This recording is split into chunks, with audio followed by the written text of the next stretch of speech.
Now we're getting to the John Wick films, which I've been looking forward to. I can't lie.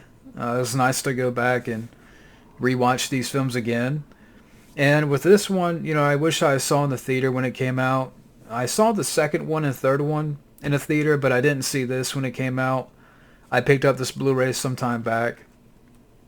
But of course, today, talking about and discussing, I'm going to take a little bit more time with these.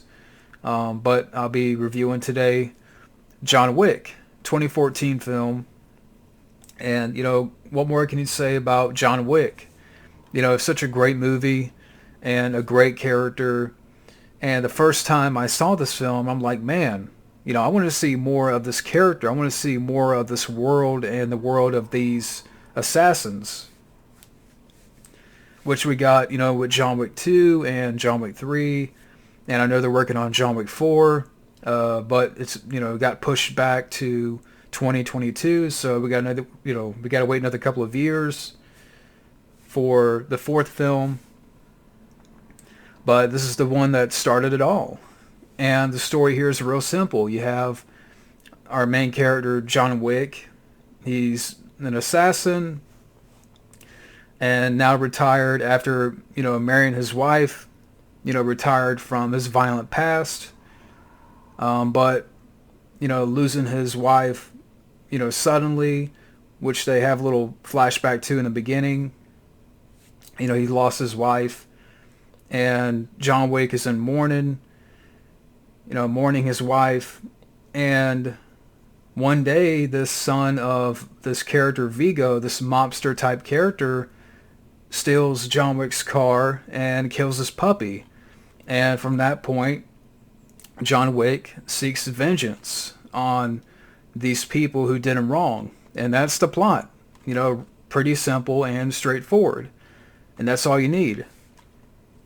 But, like I said, John Wick, I just love this film. And in regards to the modern action film, which at this point, like I said, we got the second and third film, definitely some of the greatest action films in recent years.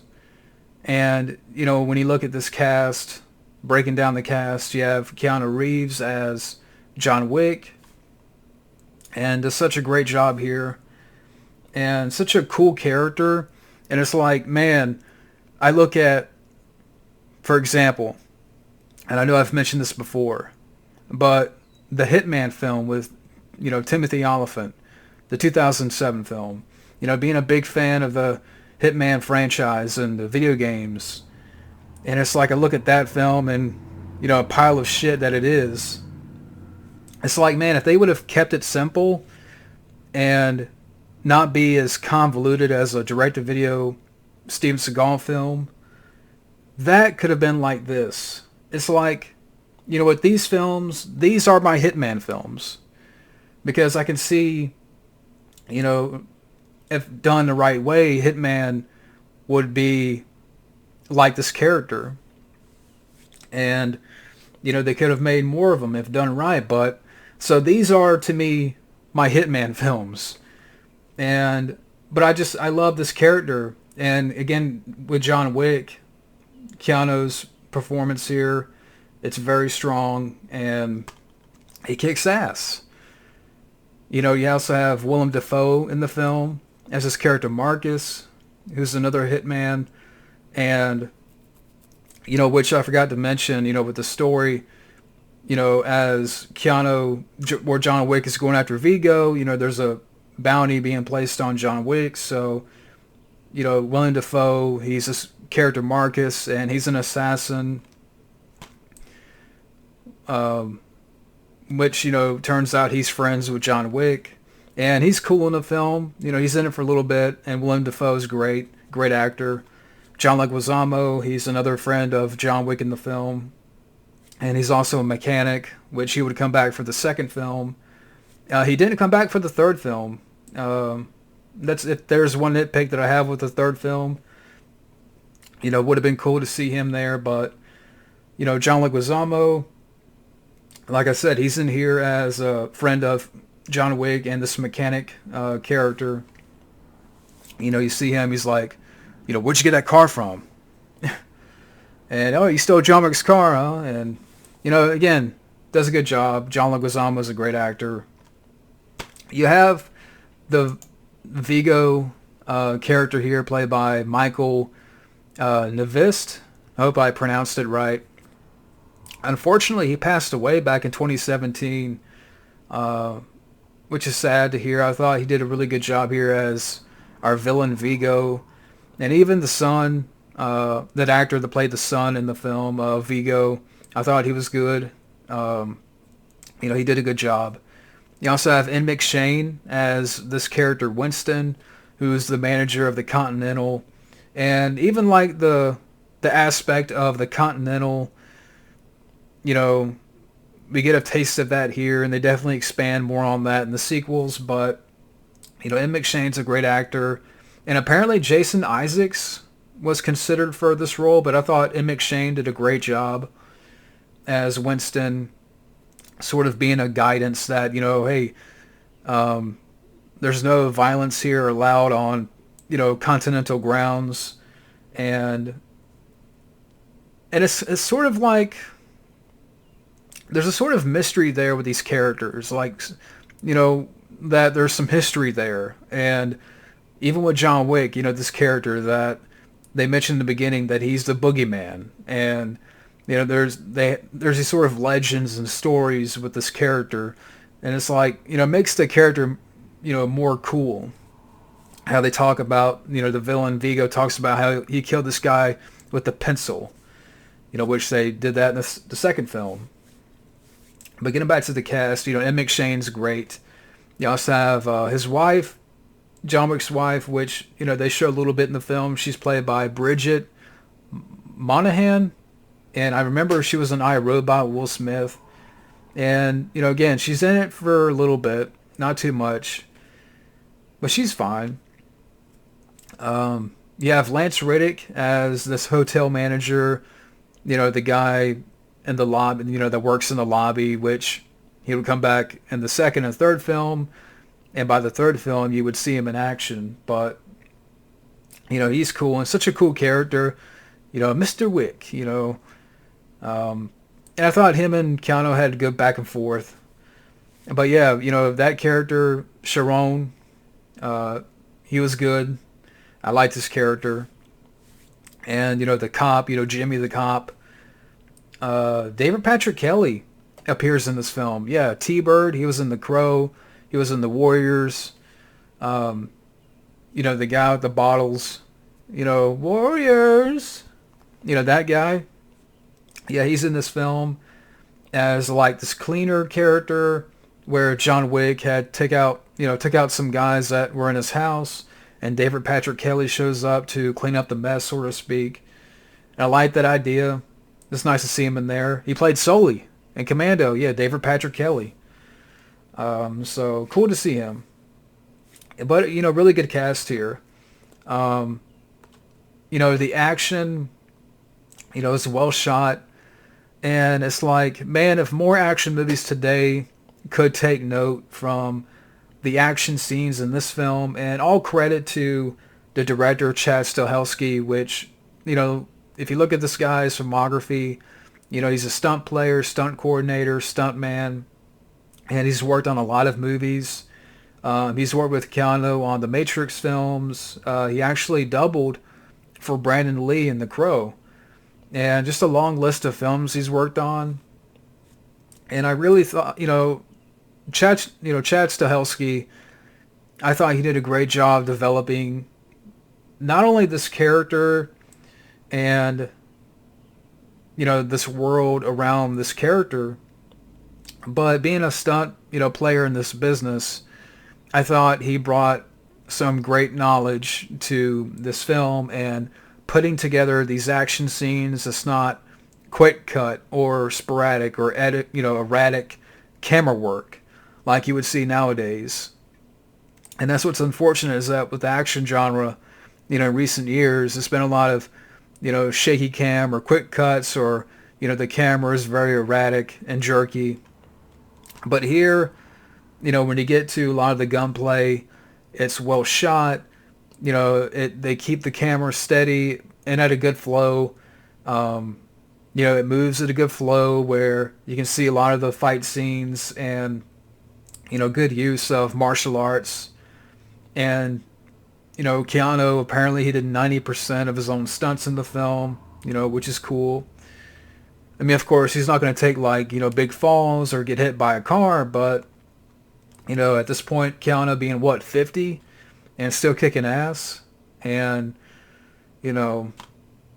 so, I mean, just great gunplay. I mean, from the scene where the guys are in his house and Keanu takes them out there and, some good gunplay in the house. And, of course, get into the nightclub scenes. And, excuse me, I had some of this. Yeah, I had some of this, so... Yeah, but anyways, get into the nightclub scene. Great soundtrack that kicks in, that sort of techno. I really love this music here, like the use of certain music in scenes, especially in the nightclub. I forgot the name of that song, but, just a really good soundtrack. And in the nightclub, he's kicking ass and taking out people and, shooting people like pop, pop, pop, pop. Because, Vigo's son is in there in this little pool. And then, in the nightclub, that kind of, because there's two scenes, because you got the scenes where he goes into this, spa-like area and he kills some bad guys, and then he goes to the nightclub. And during those scenes, you have Kevin Nash. Yeah, Kevin Nash has an appearance in this film. Blink and you miss it. He's like a security guard. Francis. So yeah, Kevin Nash appears in the film. And then later on, where John Wick goes to this church, because Vigo has a hideout in this church where he has a lot of money and stuff, and he burns all the money. And then, of course, getting to a great scene where, they took Keanu Reeves and, they have him tied up in this chair, and Keanu Reeves gives this great speech to Vigo, and I have it right here. Because I thought, this piece of monologue, piece of dialogue from, Keanu Reeves, the way he delivers it is such an arousing little speech, and it gets you pumped up. But it says right here, when he's tied up in the chair, when Ellen died, I lost everything until that dog arrived on my doorstep, a final gift for my wife. And in that moment, I received some semblance of hope.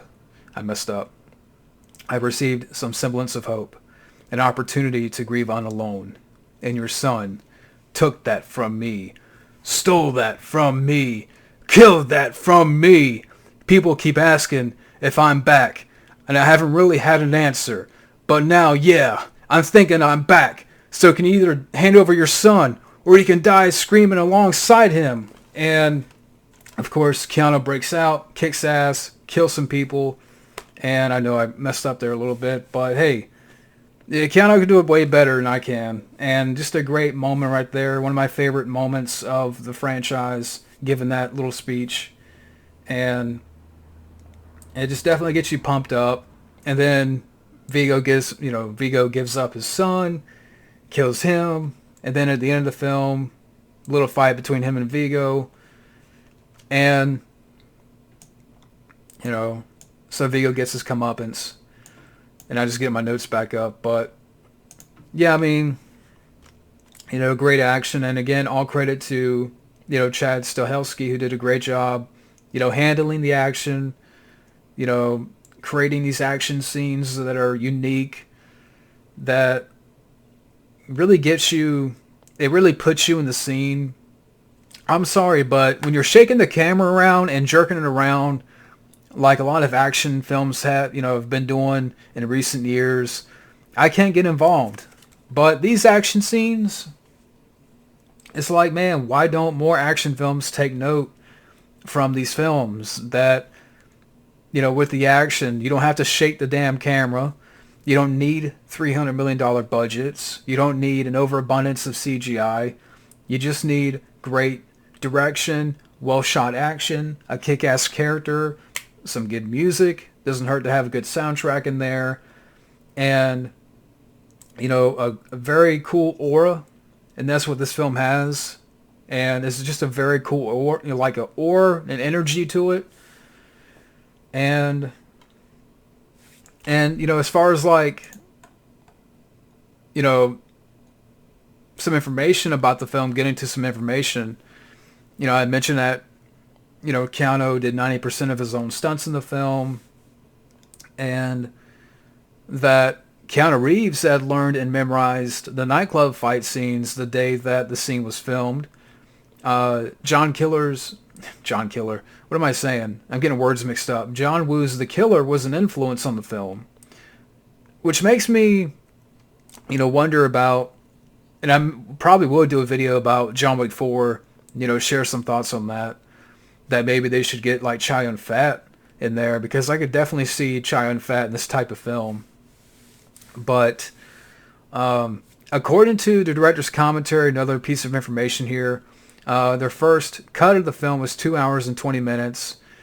They didn't reveal much about the 39 minutes of footage that was cut, out of the film, but they did mention that the ending fight between John and Viggo was cut down after they acknowledged that Viggo shouldn't really pose a big physical threat to Wick, although David Leitch, who worked on the film, he has, according to IMDb, it's uncredited, but I think he may have helped, he helped a little bit in the directing.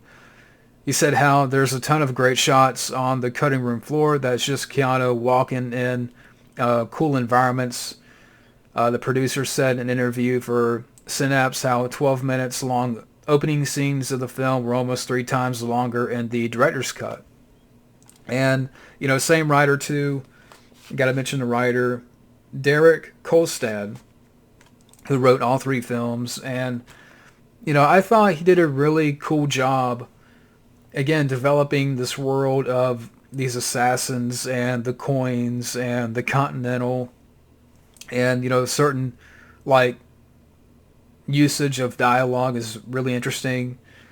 And, in McShane's character of Winston and the sort of legend behind John Wick, again, which they mentioned in the beginning, that, he's the boogeyman, and that this character, you don't want to fuck with this character. How his son steals his car, and his dad, Viggo's like, it's not what you did, it's who you did it to. And, they give a call to John Wick, and, Viggo tries to talk him out of it, and John Wick hangs up on him, and Viggo knows that shit's about to go down. And, yeah, wonderful action. I'll mention that again. Great action. Nice soundtrack with the techno beats and the club music, and yeah, great camera work. And if you haven't seen John Wick, what are you waiting for? Definitely give this a watch if you haven't seen it. And it really was a great springboard, for the sequels. And, at this point, like I said, we're getting a John Wick 4. And I just hope they don't screw it up, that they don't kill off John Wick, which I thought I heard them mention at one point. Please don't do that, for the love of God. But, yeah, so, again, what more can you say about the first film? It's a great action movie that, brought us, great sequels and, great springboard for this character. And, action films now, these films definitely serve as a great templates that this is how an action film, should be made. That, again, you don't need the you don't need $300 million budgets. You don't need, all these superhero films and the overabundance of CGI, and all you need is a kick-ass character with great action scenes, great direction, and John Wick did that. So that's my review and discussion of John Wick. And next up, talking about and discussing John Wick Chapter 2. So stay tuned for that, and we'll see you later.